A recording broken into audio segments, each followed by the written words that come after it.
Right, guys, I'm gonna be doing a bit of gaming today on the Steam Deck. I'm actually I'm trying to use this AMD, this Nvidia GeForce thingy. I'm doing some tuning on my laptop. I want to do a bit of game streaming today. Like I said, the issue with the Steam Deck is that you cannot play certain games. I'm not saying all the games don't work. They do work on the Steam Deck, but games like Call of Duty Modern Warfare 3 have an issue on the Steam Deck. I mean, it'll play the game.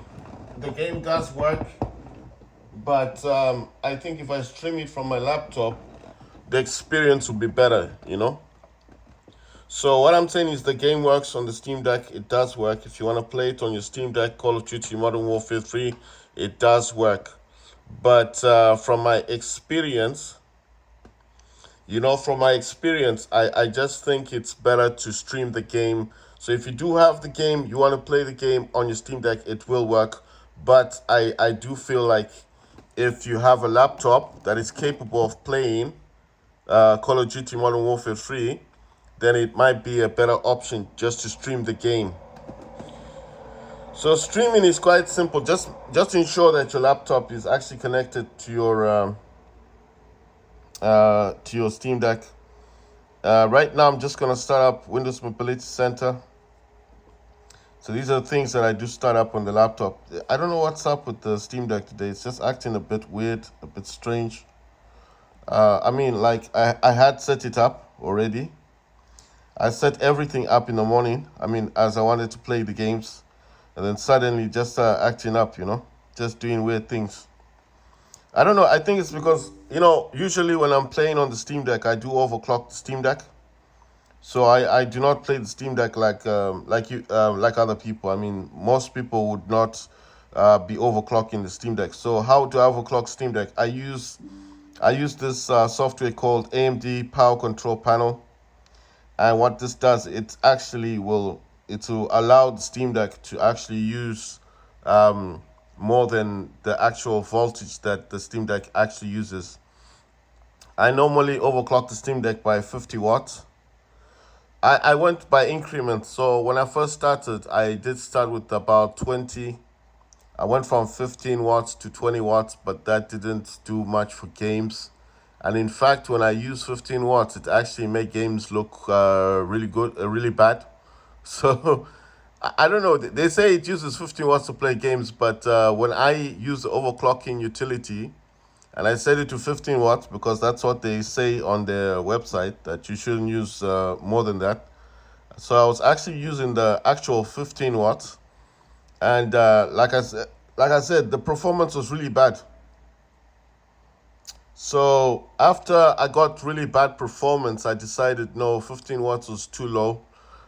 Games I was playing games like the games I was playing are games like I'm trying to think. Even War Robots. I tried to play War Robots. The experiences I was getting on War Robots was really bad. Like I would be using the 15 watts and I'll be playing War Robots. The experience was so bad. So when I used the 15 watts, I thought, no, let me go to 20 watts. 20 watts was slightly better. I'm sorry if the screen is kind of bright. It's because I'm using these programs. I'm actually moving these programs to my second monitor. So with this monitor, I think it's the Acer monitor that I'm using. On my laptop, I'm actually using a AOC gaming monitor.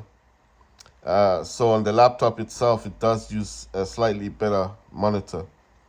Um, I did say that maybe if you try to use the Steam Deck OLED to play Call of Duty Modern Warfare 3, that might have been a slightly better option. I did say that before, so it's only because I feel like maybe that could play games much better than the current Steam Deck. The one that I've actually got. And the only reason for that is because I feel like maybe because they're not talking about it, but the Steam Deck OLED actually has a different processor in it. And I think it's called Phoenix. So a lot of people do not talk about the new processor that the Steam Deck OLED has. And a lot of people keep quiet about it. And I don't actually know why they don't mention it. So they do not talk about it. Like, you see all these big, when I say big YouTube people, most of the people that do YouTube, that do this Steam Deck games, they don't talk about the new processor. I don't know, maybe they've been told not to say anything, but it does use a processor called Phoenix. Right, guys, so I actually bought this touch keyboard thingy. I can actually change colors. You see, it goes from different colors. But the one thing I've noticed about this keyboard is that it does go off after a certain period of time, which is kind of annoying, especially at night if you're using this keyboard. And then, because I bought it for my Steam Deck, you see, it's helping me. Touchpad, scroll wheel, it's got the left and right click, it's got some directional buttons, it's got all the FN keys, it's got all the letters. It's got delete, it's got tab, caps, escape, shift, control. It all works with the Steam Deck. And the thing is, it comes with one of those tiny USB 3.0 thingies. I don't know what you call them, the dongles. You stick it into your hub, and then basically this will work. So it's got a battery.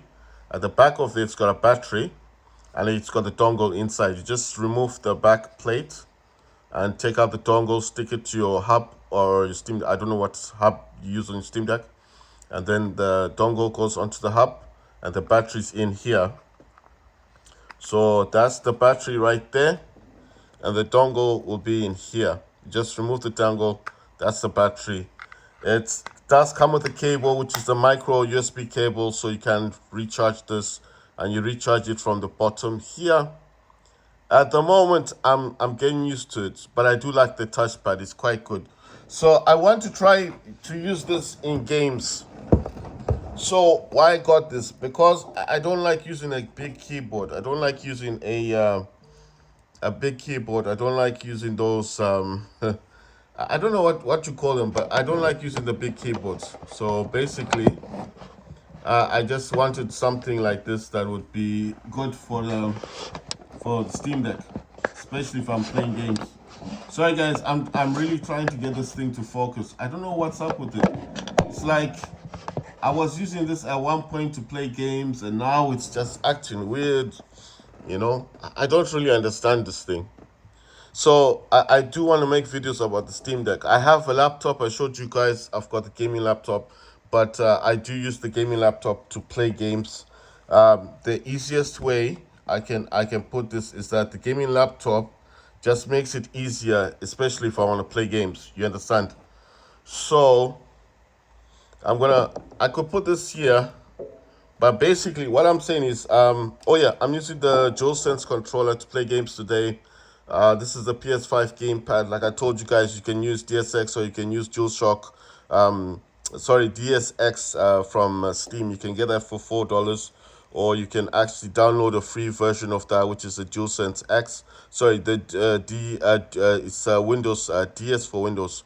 But that is for PlayStation 4. If you want to use the newer version, you need to actually pay for that. You can get the free version, but eventually it'll actually alert you and tell you to pay for the paid version, which is the Pro version, and that will actually take you to Steam. So there's no way around it. So if you want to use the DSX, the emulator for the PlayStation gamepad to work properly on your Steam Deck, you're going to need definitely to buy the Pro version, which is on Steam. That's Steam Store Valve. But it's not bad. I mean, once you buy it, it does get updated. It's actually, I think it's a whole lot better to buy it, because then it's always updated via Steam, Every time you use your Steam Deck, every time there's an update, to just update like the games, and then at least you've got the latest. I just don't, because the thing with the free version is it always has an update. You try to update it, and then if you don't have a good browser, or if your browser keeps failing like mine does, I don't know what happens with Chrome sometimes. It just doesn't take me to the latest version of the DS for Windows.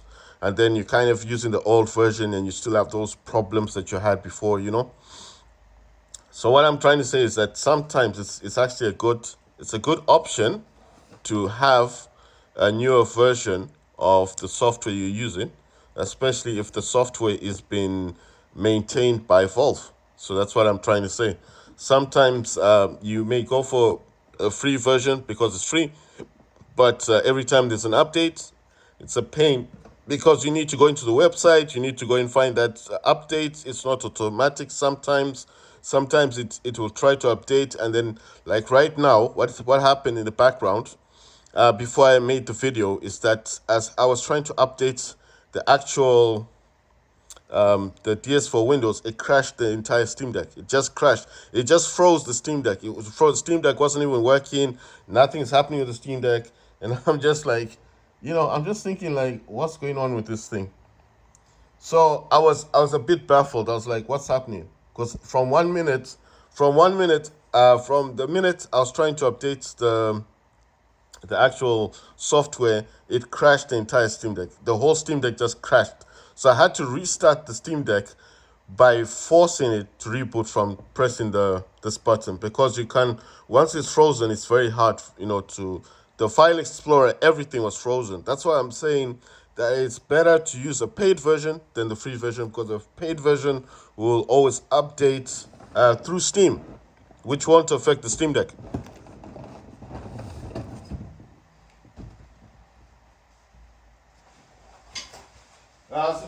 Today I'll be playing Call of Duty Modern Warfare 3 directly. Well, I can't say directly on Steam Deck, because obviously I'm not using the Steam Deck to play the game.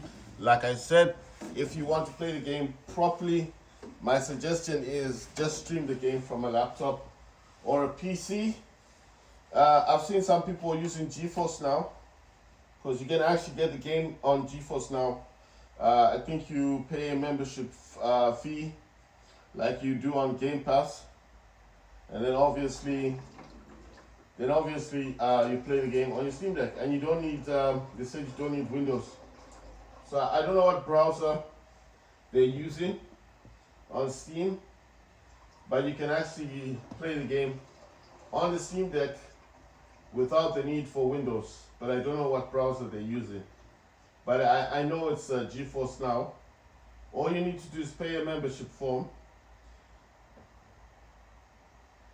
And after you pay your membership form, like you would do on Game Pass or whatever other platforms you guys use, or Battle.net or whatever, then you can actually play the game. Right, so I'm just, like I said, I'm using GeForce Now at the moment, GeForce Experience on my laptop to stream the laptop, and after that I should be able to play the games.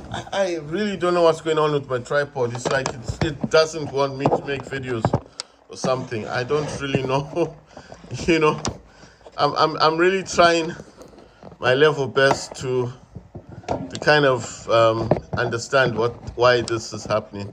It's like the tripod will stay for a few seconds and then moves. I mean, I am gonna buy a new tripod. Eventually I'll get a new one, but I just don't understand why this is happening. Like why it's doing this. But I mean, it's old now. I've had it for quite a while, the tripod. Right, so guys, I'm checking on my laptop. I just want to make sure that it's actually doing what I wanted to do. Like I said, I'm tuning it because I'm using GeForce Experience, and that's for the actual what do you call this thing? It's like overclocking the graphics card, but it's not really overclocking. It's just boosting the graphics card. So I keep checking on it to make sure that it's actually doing that. But like it's what it does is, like when GeForce Experience is tuning the graphics card, you can't actually use the laptop because it freezes like everything. It takes control of the screen. Like right now it says scanning, enable automatic tuning, which I've done. It says tuning type automatic, and then it says performance tuning, and then it says performance overlay alt plus R, and it says FPS. At the moment it's reaching 2070 megahertz, and memory clock is 8001 megahertz. So it's scanning. It's saying it's reached 92%. So I have to wait for this to finish. And once it's done, what it will do is it will leave it at that measurement of the scan. And then once that scan is done, I should be able to then use the laptop with the configuration that it leaves, because I like I said, I'm using GeForce now, GeForce Experience. I don't know why I keep mixing the two. So it's GeForce Experience that I'm using. I'm using that to tune it's got the RTX 3080 Ti, 16 gigs of VRAM graphics card in it. But at the same time, like I said before, I was a bit disappointed because I thought that the 16 gigs of VRAM is supposed to make the games play better. But I don't know. It's like every time, every generation they release these gaming laptops, as soon as they release the next graphics card, the current graphic card, I don't know what happens to it, but it kind of falls down. You know, it's like in performance. Okay, I'll give you an example. My laptop has 240 hertz OLED gaming monitor. It should be playing 4K games, or what are they called, the 5K games. I don't know, those 2K, the 1440p games, you should be able to play them. Yes. So I thought, let me minimize the screen, and then obviously I can just play the games that I want. So I minimized it to 1368. I think it was once at 1280 by 720. After a few updates on Windows 11, obviously I couldn't do that anymore, so it's gone up to 1368 by no 1366 or 1368 by 738. So why am I using that low display ratio? Because I want to get as much FPS as possible in the games, which I currently am not getting. So I don't really understand, like, what is the laptop? I mean, what am I supposed to do with this kind of laptop? Am I supposed to play games at the for full? Because the screen on this laptop, I think it's a 4K screen. Am I supposed to play games at 4K, the full 240 hertz, and then will that give me the same results in the games that I'm playing? You see, you understand what I mean? Anyway, the laptop's taking a while to do the tuning thing. So, like I said, and anyway, once it starts, I will still have to, I'll still have to start up some programs. So what I'm thinking of doing is I'm gonna play War Robots, like I said. Oh yeah, I haven't overclocked the Steam Deck yet. So I've been trying to explain to you guys what I was doing. If you're going to be playing War Robots on your DualSense controller on your Steam Deck, please use the Xbox or the DualShock or DualSense configuration. That's the mapping, because if you don't, it's gonna mess up your game. I mean, it's gonna look weird when you're playing the game. It's gonna be like, why can't I control my games? Like I said, if you guys want to get this mini, it's called a Re. It's sold a lot on eBay and on Amazon. It's really good. I think you should get one for your Steam Deck.